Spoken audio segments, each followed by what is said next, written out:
Hi friends, welcome to Leena daily vlogs. మీలో గోధుమ రవ్వ ఉప్మా అంటే ఎంతమందికి ఇష్టం నాకు కామెంట్ చేయండి. వీటికి ఎలా తయారు చేసుకోవాలో చూసుకుందాం. ఎండుమిర్చి 2 తీసుకోండి, ఆనియన్స్, పోపుకి తాలింపు గింజలు, పల్లీలు, గోధుమ రవ్వ. ఇది ఒక 1/2 కిలో ఉంటుందండి. అది నేను బౌల్లో పోసాను. ఇలా మొత్తం తీసుకోండి. స్టవ్ ఆన్ చేసుకొని దానిపైన ప్యాన్ పెట్టుకొని ఒక 2 స్పూన్ల వరకు ఆయిల్ వేసుకోండి. నేనైతే గ్లాస్తో వేసాను. 2 స్పూన్లు వేస్తే సరిపోతుంది అనమాట. కొంచెం హీట్ అయిన తర్వాత అందులోకి పోపు కోసం మనం తయారు చేసుకున్నాం కదా, అంటే పక్కన పెట్టుకున్నాం కదా, అవి వేయాలన్నమాట. తాలింపు గింజలు.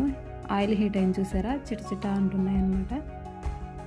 ఇలా కొంచెం వేగిన తర్వాత వెంటనే పల్లీలు వేసుకోండి. అవి కొంచెం వేగిన తర్వాత ఆనియన్స్, మిర్చి వేయండి.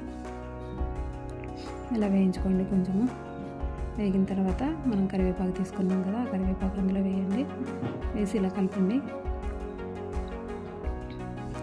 గోధుమ ఉప్మా కాబట్టి దానికి పసుపు వేసుకోవాల్సిన అవసరం ఉండదన్నమాట. కావాలంటే వేసుకోవచ్చు.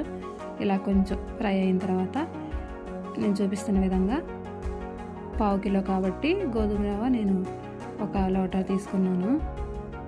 లోటాను ఇంకో దాంట్లో ఒక హాఫ్ తీసుకున్నాను. వాటర్ తీసుకొని ఇలా పోసుకొని కలుపుకోండి. మొత్తం మంచిగా మరగనివ్వండి. బాగా మరిగిన తర్వాత సాల్ట్ వేయండి. కొంచెము టేస్ట్కి తగ్గట్టు వేయండి. సాల్ట్ లేకుంటే బాగుండదండి. సరిపోయే వరకు అలా చూసుకుంటూ సాల్ట్ వేసుకోండి.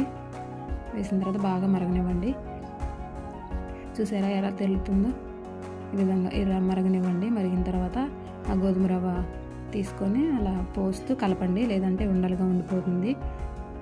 రవ్వగా ఉంటుంది, ఉడకదు మంచిగా. కాబట్టి పోస్తూ కల్పించండి. చూడండి ఏ విధంగా ఉడుకుతుందో.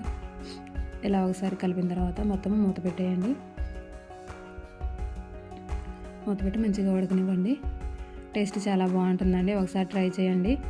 ఉడికింది, ఇలా మంచిగా అవుతుందన్నమాట. ఒకసారి కలుపుకొని స్టవ్ ఆఫ్ చేసుకొని సర్వ్ చేసుకోండి. టేస్ట్ చాలా బాగుంటుందండి. ఒకసారి ట్రై చేయండి. ట్రై చేసి ఎలా వచ్చిందో నాకు కామెంట్ బాక్స్లో కామెంట్ చేయండి. Thank you. Please like, share, subscribe my channel.